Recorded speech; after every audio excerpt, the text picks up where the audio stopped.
24 से 26 जनवरी 2021 तक वृंदावन में मनाए जाने वाले सांस्कृतिक महोत्सव हुआ स्थगित। जल्द की जाएगी नई तारीख की घोषणा।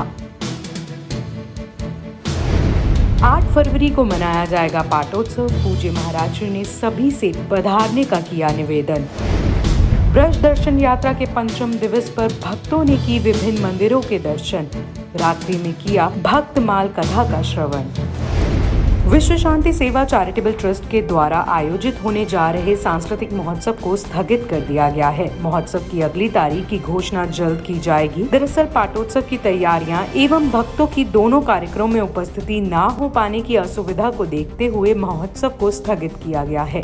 ट्रस्ट के सचिव श्री विजय शर्मा जी ने इस विषय पर जानकारी दी। ठाकुर प्रिया कांजू मंदिर के इस पाटोत्सव में जिस प्रकार व्यवस्थाएं चल रही हैं, आश्रम में रूमों में आप देख रहे हैं, तो अभी सांस्कृतिक महोत्सव 2021 में हम लोग की हमने घोषणा की 2 दिन पहले ही कि 2021 में हम लोग 24, 25, 26 तारीख को सांस्कृतिक महोत्सव करेंगे। तो उसमें लोगों के रजिस्ट्रेशन आए, लोगों ने अपने आने के लिए रजिस्ट्रेशन किया। लेकिन इस हॉल में भी हमको कार्यक्रम करना है, लेकिन इसके कार्य अवश्य करना है इस हॉल में। पेंट से लेके कुछ कार्य अभी इसमें बकाया हैं और रूमों में भी बहुत काम है। तो हमारे जब यहाँ के स्टाफ से बात हो रही थी जो इस कार्य को देख रहे हैं, तो उन्होंने कहा कि यदि 8 फरवरी के लिए हमको तैयार करना है तो इसमें हमें अभी से कार्यक्रम के बाद से लेकर तब तक हम एक भी यात्री को रुकवा नहीं सकते हैं। यदि हमें 5 फरवरी 4 फरवरी के लिए तैयार करके देना है तो उसको देखते हुए, और कई लोगों के कुछ फ़ोन भी आए कि जब सांस्कृतिक महोत्सव भी है, उसके बाद में पाटोत्सव भी है, तो हम कैसे 2 कार्यक्रमों में भाग लेंगे। तो उसको देखते हुए, उन सब चीज़ों को मद्देनज़र रखते हुए अभी जो 24, 25, 26 जनवरी को सांस्कृतिक महोत्सव तय हुआ था, वो इस कार्यक्रम को आगे बढ़ा दिया गया है। अगली डेट हो सकता है मार्च में होली महोत्सव में हो सकता है कि उससे भी आगे हो। तो उसकी प्रॉपर जानकारी जब होगी तो आपको बता दी जाएगी। अभी ये सांस्कृतिक महोत्सव इस डेट में नहीं किया जाएगा। ठाकुर श्री प्रियकांजू भगवान का पाटोत्सव 8 फरवरी को मनाया जाएगा। पाटोत्सव के लिए पूरे मंदिर परिसर के सौंदर्यीकरण का कार्य बड़ी ही तेजी के साथ चल रहा है। पूज्य श्री देवकीनंदन ठाकुर जी महाराज ने सभी भक्तों से ठाकुर जी के पाटोत्सव में पधारने का निवेदन किया। पूज्य महाराज जी ने कहा कि आप सभी ठाकुर श्री प्रियकांजू भगवान को प्राकट्य की बधाई देने के लिए अवश्य पधारें। 5 फरवरी से लेकर आगे तक 13-14 तक भगवान का पाटोत्सव करेंगे हम और आप सभी। फिर एक बार मैं आप सभी को जागरूक कर रहा हूं, गोविंद पधारे हम सबके मनोरथ को सिद्ध करने के लिए, मनोकामनाओं को पूर्ण करने के लिए। हर पूर्णिमा पर जब यहाँ आप लोग आते हैं, भक्तों की मनोकामना को श्री प्रियाकांत जी सरकार पूर्ण करते हैं। आप सब जानते हैं कौन कौन पूर्णिमा पे आते हैं।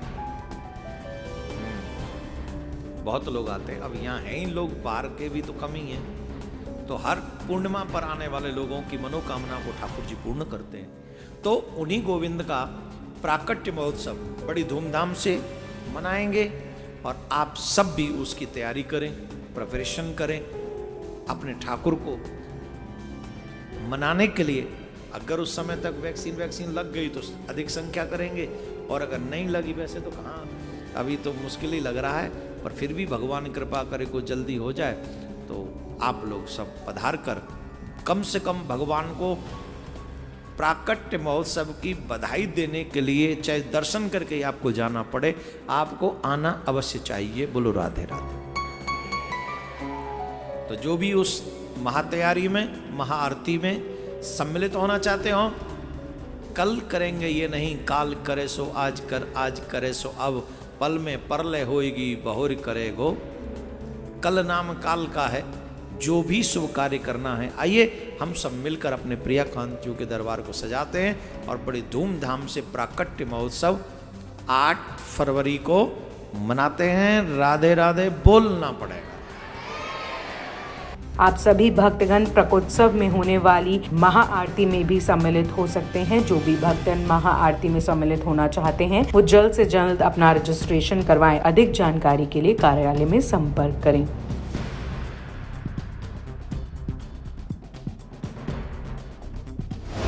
श्री देवकीनंदन ठाकुर जी महाराज के सानिध्य में ब्रज दर्शन यात्रा के पंचम दिवस पर भक्तों ने मथुरा, ध्रुव टीला और भूतेश्वर मंदिर के दर्शन किए। भक्त प्रेमियों ने संकीर्तन करते हुए मंदिरों के दर्शन कर आशीर्वाद प्राप्त किया। यात्रा मार्ग पर सभी भक्तगण राधे राधे और भगवान श्री कृष्ण के नाम का गुणगान करते हुए आगे बढ़ते गए। भक्तों के उत्साह से वहां का वातावरण गुंजायमान हो उठा। सभी भक्तों को पूज्य महाराज श्री ने ध्रुव टीला की महत्व के विषय में बताया। हृदय से भक्ति करते हो उसका प्रतिफल बहुत श्रेष्ठ मिलता है। गोविंद का दर्शन हो जाए और जीवन का आनंद फल प्राप्त हो, ये जाते जाते मांग लेना। क्या बोलना पड़ेगा? काफी बार आ चुके पर महाराज जी के साथ ना पहली बार बहुत ही आनंद ही आनंद आनंद ही आनंद। महाराज जी के साथ ये फर्स्ट परिक्रमा हुई है, बहुत आनंद आए। आप बेंगलोर से आए, शहर है, तो ब्रज कैसा लगा आपको? बहुत आनंद, वही बहुत आनंद आई। महाराज जी कृपा करे जो ब्रिज में ही रह जाऊं। ब्रज में ऐसी यात्राएं होती रहनी चाहिए क्योंकि यहाँ पर हमारे श्री कृष्ण भगवान का प्राकट्य हुआ है और ऐसी उनकी भूमि पर अगर हमें आने का सौभाग्य मिल रहा है तो ये बहुत अच्छी बात है। और मैं हमारे देश के युवाओं से भी निवेदन करना चाहूँगी कि वो सभी यहाँ आए, ब्रज के दर्शन करें, यहाँ पे काफ़ी आनंद मिलता है।